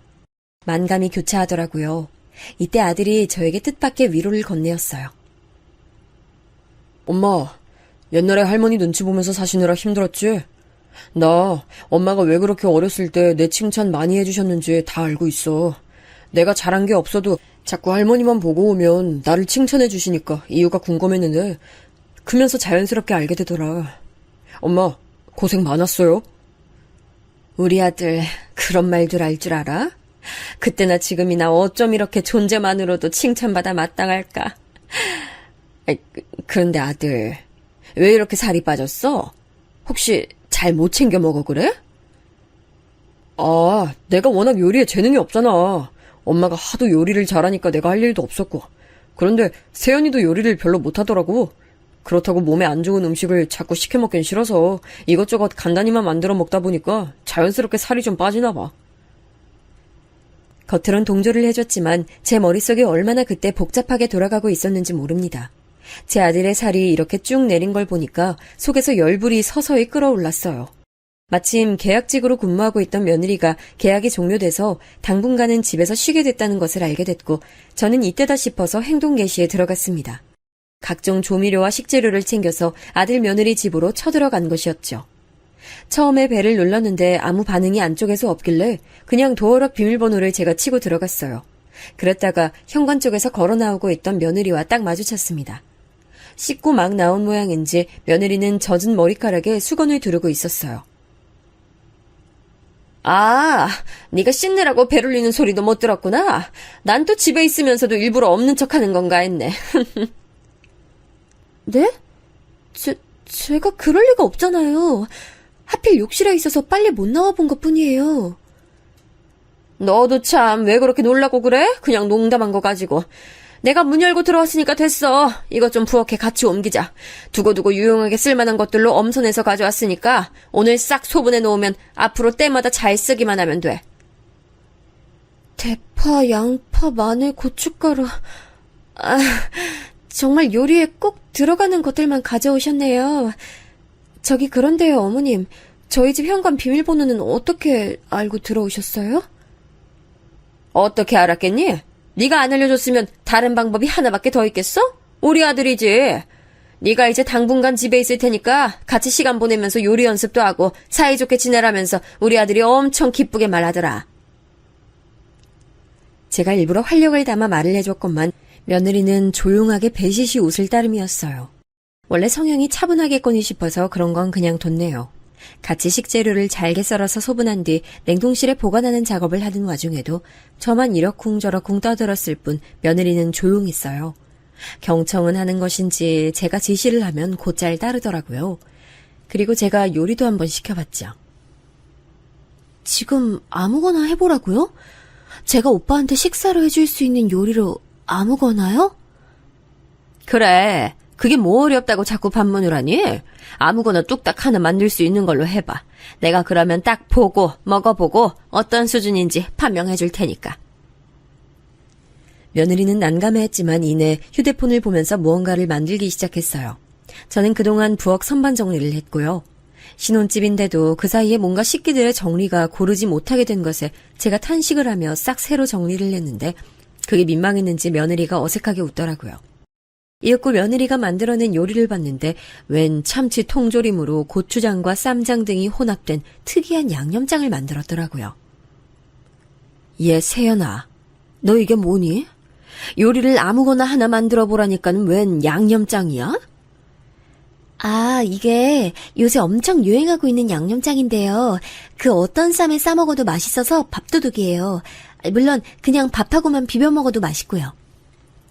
유행? 어디서 유행하는데? 네가 핸드폰으로 찾아본 인터넷에서? 이거랑 먹으려면 어찌됐든 밥도 필요하고 쌈도 필요하고 뭐라도 필요할 텐데 딸랑 이것만 수십 분 들여서 만들었다는 게 놀랍네. 그치만 유행처럼 널리 번지고 있는 양념장인데 다른 반찬이 딱히 없어도 돼서 저는 이걸로만 몇 끼를 연달아 먹어도 된다고 생각해요. 며느리가 풀이 죽어서 웅얼거리는 소리를 듣고 제가 기함을 했네요. 이까짓 걸로 몇 끼를 연달아 먹는다니 어디 교도소 급식이라도 그것보단 나을 것 같았네요. 며느리가 혼자 먹는 거라면 몇 끼를 먹든 몇백 끼를 먹든 둘 수 있었지만 제 아들이 먹을 거였기 때문에 결코 좌시할 수 없었습니다. 결국 저는 파를 걷어붙이고 나물 데쳐서 무치는 법, 기본 냉장고에 있는 재료들도 부침개에 부치는 법, 남은 재료 보관하는 법 등을 열심히 알려줬어요. 며느리는 휴대폰에 메모를 해가면서 부지런히 배웠고요. 비록 알려주느라 힘이 들긴 했어도 며느리가 잘 배우는 걸 보니까 뿌듯하더라고요. 저는 딸이 없었기 때문에 만약에 딸이 있었다면 이랬을까 싶은 생각도 들었습니다. 그리고 며칠 뒤 제가 외출을 나갔다가 동선이 그쪽하고 맞아서 아들 며느리 집에 들러봤어요. 배를 2번 누르고 나서 도어락을 제가 비밀번호 치고 들어갈까 말까 고민하고 있는 사이 문이 열렸습니다. 며느리가 부시시한 모습으로 저를 맞아줬죠. 세상에나 마상에나, 너 설마 지금까지 잔 거야? 지금 시간이 몇 시인데 해가 중천 뜬 지도 오래야. 이렇게 늦게까지 자다니 너 어제 몇 시에 잤길래 이러니? 아, 어머님 오셨어요. 그게 제가 외국에서 하는 프로그램을 보다 보니까 시차가 있어서 그게 여기 시간으로는 새벽 4시에 끝나더라고요. 아, 다 보고 잤더니 일어나는 게 조금 늦어졌네요. 아니 뭐 그런 걸 챙겨보는 게 다 있어. 너 그러면 당연하게 우리 아들 아침밥은 건너뛰었다는 거네? 그런 쓸모없는 프로그램은 대체 왜 보는 거야? 너 혼자 사는 것도 아닌데 그런 건 좀 안 보고 살았으면 좋겠네. 집에 시리얼이랑 오트밀 사다 놓은 거 있어서 오빠는 아침에 그거 알아서 먹고 출근했어요. 그 외국 프로그램은 매일 하는 게 아니고 시기가 정해져 있어서 딱 그때만 하고 끝나요. 아, 어쨌든 늦게 일어나서 죄송합니다. 아유, 내가 엎드려 절받길 하려니까 속이 갑갑해지네. 너 아직 그럼 식사도 아직이겠네? 잘 됐네. 뭐 좀 만들어 먹자. 넌 나물 한 가지만 무쳐봐. 나머진 내가 다 할 테니까. 지난번에 알려준 것도 있으니 그까짓 거 무치는 건 일도 아니라고 여겼어요. 그런데 잠시 후 며느리가 무친 나물을 먹어보는데 제가 알려준 그 맛이 아닌 거예요. 가만 보니까 다진 마늘부터 너무 통으로 듬성듬성 넣었고 나물에 물기도 꼭 짜여져 있지 않았습니다. 갈 길이 멀다 싶어서 저는 한숨부터 내쉬었죠. 만약 며느리 같은 인물이 세상 떠난 제 시어머니 같은 인물을 만났다면 그야말로 작살났을 거라는 생각이 들더라고요. 저는 연신 고개를 절레절레 흔들면서 제가 모든 요리를 다 했습니다. 밥을 먹으면서도 저는 며느리에게 부엌 살림에 대해 전반적인 설명을 해줬고요. 며느리가 주의 깊게 들어줘서 고마웠네요. 며칠 뒤 저희 부부가 아들과 며느리에게 돼지갈비를 쏘기로 한 날이었어요. 식당에 같이 둘러앉아서 이런저런 대화를 하며 고기를 굽는데 며느리가 먼저 제 눈치를 살피면서 자기가 너무 부족한 것 같다는 말을 꺼내더군요. 에이, 너무 그렇게 소심해지지 마. 세연아, 우리 엄마 요리 솜씨는 내가 보기에 전국 8도급이야. 동네 단위로는 우리 엄마하고 아예 상대가 안 돼. 이런 수준인데 네가 우리 엄마의 요리 솜씨를 못 따라가는 게 당연하지. 그러니까 따라갈 욕심 부리지 말고 차근히 배울 생각만 해. 아, 역시 어머니가 너무 뛰어나신 거지. 어쩐지 내가 따라가기가 어렵더라. 어머님, 저는 손끝이 원체 야무지지가 못해서요. 요리 솜씨를 따라잡는 건 지금은 힘들 것 같고 메뉴 하나씩 정도로만 배워 나갈게요. 아들이 싱글벙글 웃으면서 말하는데 며느리는 상당히 멋쩍다는 표정을 지으면서 말을 받았어요. 며느리 표정이 어두운 게 마음에 걸렸지만 저는 제 아들이 다정하고 사려 깊다는 것에 초점을 맞추기로 했습니다. 제 길을 살려주는 존재는 역시 아들이 최고였어요. 저는 그 이후로 몇 번 더 아들 며느리 집에 방문했다가 그때마다 며느리의 요리 실력에 갸우뚱하게 됐고 아예 그냥 제가 반찬을 직접 만들어서 가져다 주는 것으로 노선을 틀게 됐어요. 요리에 통달하는 건 나중 일이고 지금은 생긴 반찬을 적극적으로 잘 활용하면서 지내기만 해도 괜찮을 것 같더라고요. 그렇게 생각한 저는 매번 3가지에서 많으면 5가지 종류의 반찬을 만들어 아들 며느리 집에 찾아갔어요.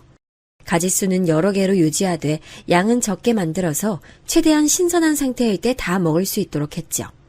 집밥을 워낙 좋아하는 아들은 출근 전 아침과 출근 후 저녁에 제가 만든 반찬으로 밥을 먹으며 만족해했습니다. 일주일에 2번 내지 3번을 꼬박 방문했었네요. 어떤 날에는 간 김에 냉장고 청소도 제가 싹 해줬어요. 이런 굳은 일을 제가 해줘야 며느리가 편해지고 또 제가 하는 걸 보면서 자기도 배울 거라고 생각했죠. 어머나 세상에 이거 막장통 봐봐라. 응? 가장자리에 곰팡이 피기 시작한 거 보여? 그러네요. 막장에 벌써 곰팡이가 필 줄이야. 전혀 예상 못했어요. 모르고 먹을 뻔했네요. 어머님 감사해요. 제가 곰팡이가 보이는 막장을 발견했는데 며느리가 대뜸 그 통을 제 손에서 빼앗아 들더니 싱크대 쪽으로 가버렸어요. 저는 설마 싶어서 그쪽을 확인했다가 깜짝 놀랐죠. 얘, 너 지금 설마 그거 다 버리는 거야? 가장자리에 살짝 그런 거라서 싹 걷어내고 먹으면 되는 걸 그 아까운 걸 다 버려? 아유, 넌 살림을 아직도 조금 더 할 줄을 모르는구나. 해도 너무하지 정말. 걷어내고 먹을 수 있는 거예요? 그렇게는 생각을 미처 못했어요. 죄송합니다. 배우거나 본 적이 없어서 상상도 못했네요. 으이그, 네가 보고 배울 만한 환경이 없었으니 그건 어쩔 수가 없었겠네. 아유, 이래서 부모가 제때 자식 교육을 시키는 게 중요한데 가정 환경이 불안정하면 어떤 식으로든 이렇게 티가 나게 돼 있어. 저는 아까운 막장을 떠올리며 혀를 끌끌 찰 수밖에 없었어요. 하나부터 10까지 답답한 점 투성이인 며느리였지만 시간이 지나면 언젠간 달라지고 발전하겠지 하는 희망을 품기로 했습니다. 며느리가 살림꾼의 면모를 갖추게 되고 아들과 사이좋게 잘 지내고 그 사이에서 떡두꺼비 같은 자식만 낳는다면 전 더 이상 바랄 게 없을 것 같았죠. 이미 버려진 막장 어쩔 수 없으니 다음엔 그러지 마. 냉장고 정리도 다 했으니까 난 가마. 땅콩 조림은 오늘 내일까지 다 먹어야 하니까 잊지 말고. 넌 음식 가리지 말고 특히나 잘 먹어야 돼. 그래야 아들을 잘 낳지. 이것저것 가리면서 새침하게 굴면 아이도 잘 안 들어서고 낳아도 딸 낳는 거야. 이게 낭설인 것 같지만 내가 보기엔 영 근거 없는 건 아닌 것 같으니까 지키면서 살면 나쁠 거 없잖아. 안 그래? 아들을 낳은 입장으로서 제가 유쾌하게 웃어젖혔는데 며느리는 작게 미소 짓는 것으로 화답을 마무리하더군요. 부디 숫기 없는 이 며느리가 제 아들하고 둘이 있을 때만은 과감하기만을 바랐네요. 속으로 한숨을 쉬며 집을 나섰던 저는 며칠이 지나고 다시 반찬을 만들어서 찾아갔어요. 아들이 이틀 전에 저에게 소고기 장조림을 먹고 싶다고 문자를 보내놔서 그걸 만든 참이었죠. 일단 벨부터 눌렀는데 응답이 없더군요. 그래서 도어락 비밀번호를 치고 들어갔어요. 그러자 안방에서 며느리가 부스스하게 나오더라고요. 또 이 시간까지 잔 거냐고 잔소리하고 싶은 욕구가 턱끝까지 차올랐는데 제가 간신히 눌렀습니다. 식탁 위에 가져온 반찬부터 내려놓고 말했죠. 일단 이거 싹 다 정리해서 냉장고에 넣어놔. 새로 산 락앤락 통들 있지? 선반에서 그거 꺼내다가 양 맞춰서 나눠 담고 예쁘게 정리 시작해. 정리요? 예쁜 정리요? 진짜 귀찮아 미치겠네. 그 애미에 그 아들인지 둘 다 사람 돌아버리게 만드는 재주들이 있네. 뭐라고? 너 방금 뭐라 그랬니? 내가 잘못 들었나? 얘 잠깐만. 너 그거 어디로 가지고 가는 거야? 정리해서 넣으라니까 그거 왜 다 쓰레기통에 냅다 버려? 야! 너 미쳤어? 잠이 덜 깼어? 상상도 못한 일이 벌어졌습니다. 갑자기 며느리가 믿기 힘든 내용을 중얼대며 다가오더니 제가 가져온 반찬들을 쓰레기통에 휙 버려버린 겁니다. 너무 어이가 없고 화가 나서 그 순간 제 머리가 핑 돌더군요. 눈에 힘이 들어가서 며느리를 쳐다봤는데 제가 움찔하고 말았어요. 저와 달리 며느리는 너무나도 평온한 기색이었고 무표정하게 저를 바라보면서 한마디 하더군요. 이딴 거 해달라고 바란 적도 없어요. 귀찮아 죽겠으니까 그냥 가세요. 가시라고요. 너 갑자기 왜 이러니? 사람이 돌변해서 이러니까 내가 어이가 없어서 상황이 안 믿기네? 못 들으셨어요? 가시라고. 꺼지라고. 제발 나가달라고. 아, 제가 무릎이라도 꿇어야 나갈래요? 며느리의 발언에 저는 속이 차갑게 식는 것을 느꼈고 일단 이 자리에서 벗어나는 게 맞다는 판단이 섰습니다. 며느리는 눈도 깜짝 안 하고 가만히 저를 쳐다보고 있었어요. 반찬 주러 갔다가 난데없이 봉변을 당한 저는 억울하게 나가야만 했습니다. 집으로 돌아가려는데 황당한 분노로 숨이 턱 막히더군요. 그래서 아들에게 장문의 문자를 전송했습니다. 제가 방금 겪은 도저히 믿을 수 없는 상황에 대해 말입니다. 도저히 아들에게 알리지 않을 수가 없었죠. 이런 무서운 인물과 제가 제 소중한 아들을 결혼시켰다니 저는 엄마 실격인 것 같아서 너무 속상했어요. 자책을 하며 하늘을 올려다보고 있는데 잠시 후 아들에게서 전화가 왔습니다. 분명 며느리의 만행에 깜짝 놀라서 화가 난 상태일 거라고 믿었어요. 그런데 아들의 목소리가 가라앉아 있더군요. 엄마, 안 그래도 내가 할 말이 있었는데 요즘 회사 일도 정신이 없고 해서 내가 엄마한테 얘기하는 걸 까먹었겠어. 세연이하고 내가 일이 좀 있었거든. 아들, 목소리가 왜 그래? 그럼 둘이 설마 싸워서 냉전 상태였어? 내가 안 좋은 시기에 세연이 심기 건드려서 아까 그 사태가 난 거야? 아니 엄마, 그것도 그건데 근본적으로 세연이하고 내가 싸운 이유는 엄마 때문이에요. 나 때문이라니 갑자기 그게 무슨 소리야, 우리 아들. 엄마 괜찮으니까 머뭇거리지 말고 정확히 다 얘기해줘봐. 나 때문이라니. 나 때문에 부부싸움을 해온 거야? 엄마가 자꾸 집에 불쑥불쑥 찾아오고 집안 활보하고 아무데나 다 뒤적거리면서 참견하고 매번 잔소리 늘어놓고 이러는 것들, 세연이는 그게 너무 싫었나 봐. 워낙 예민하고 섬세한 성격이기도 해서 그걸 부담스러워했고, 난 우리 엄마가 좋은 의도로 그러시는 걸 나쁘게 받아들이지 말라면서 세연이한테 맞서느라 우리가 계속 몇 번 다퉜어. 그래도 나는 어쨌든 사랑하는 우리 엄마 편이라서 세연이가 변해야 한다고 생각했는데 이틀 전에 말다툼하다가 알아버린 거야. 세연이가 스트레스를 너무 많이 받아서 정신과 약 복용하고 있다고. 하마터면 저는 핸드폰을 손에서 떨어뜨릴 뻔했네요. 저로 인해 지난 몇 달간 참고 또 참아온 며느리가 정신과 약까지 복용 중이라는 사실은 엄청난 충격이었습니다. 손이 덜덜 떨려왔어요. 아들이 한숨과 함께 털어놓은 내막. 며느리는 불우한 가정환경을 겪었던 탓에 자기만의 공간, 안식처 이런 개념에 아주 예민한 사람이었던 겁니다.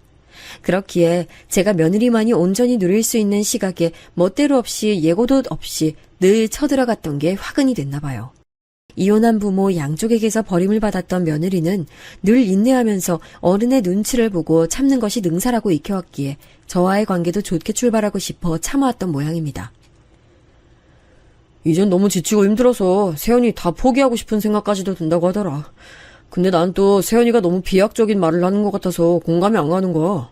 난 엄마의 사랑만 듬뿍 받고 자라서 솔직히 세연이의 그런 정신적 아픔을 모르겠더라고. 근데 약 먹고 있다고 밝히는 세연이 표정이 정말 세상의 허물을 다 끌어안는 모습이었어요. 엄마, 나 어떡하면 좋을까? 우리 아들, 우선 절대 자책은 하지 말고 우리 아들 잘못 아니니까 다 엄마 잘못이니까 엄마가 해결할 거야. 엄마가 미안해. 저는 속사포처럼 아들에게 대답한 후 도망치듯 전화를 빨리 끊었어요. 아들의 전화를 제가 먼저 끊은 것은 이때가 처음이었습니다. 그리고 아파트 놀이터 구석에 주저앉아 가슴을 치며 오열했습니다. 이날 이때까지 인생을 살아온 저라는 존재가 결국 이 정도밖에 안 됐다는 것. 저도 결혼하고 나서 시어머니 때문에 정말 하루에 10번도 더 죽고 싶을 때가 많았고 남편 또한 그때 도움 하나 안 되는 존재였기에 정신을 놓아버릴 것만 같았는데 그 과정을 지나왔던 제가 며느리에게 똑같이 괴물 같은 시어머니가 되어버렸다는 것. 사이 좋지 않은 친정 식구들을 둔 탓에 피를 나눈 가족에 대한 묘한 갈망과 갈증을 가지고 있는 제가 온전한 가정의 울타리 없이 부유하며 살아온 며느리의 아픔을 조금 더 들여다보지 못했다는 것. 마지막으로 제가 제 목숨보다 귀하게 여기는 아들의 결혼 생활에 제가 오점을 남기고 말았다는 것. 이 모든 것들이 제 안을 소용돌이치면서 절 울부짖게 했어요. 왜 저는 이다지도 단편밖에 못 보고 사는 인간인 것인지 스스로가 너무 옹졸하게 느껴졌습니다. 이 서글픈 죄책감을 어떻게 해야 현명하게 털어낼 수 있을지 모르겠어요. 며느리와 허심탄회한 대화를 나누어 보고 최대한 며느리가 원하는 쪽으로 제가 맞춰줄까 싶은데 이것 또한 저의 오판일까봐 겁이 납니다. 이 상황에서 제가 어찌해야 가장 현명한 길을 걸어갈 수 있을까요?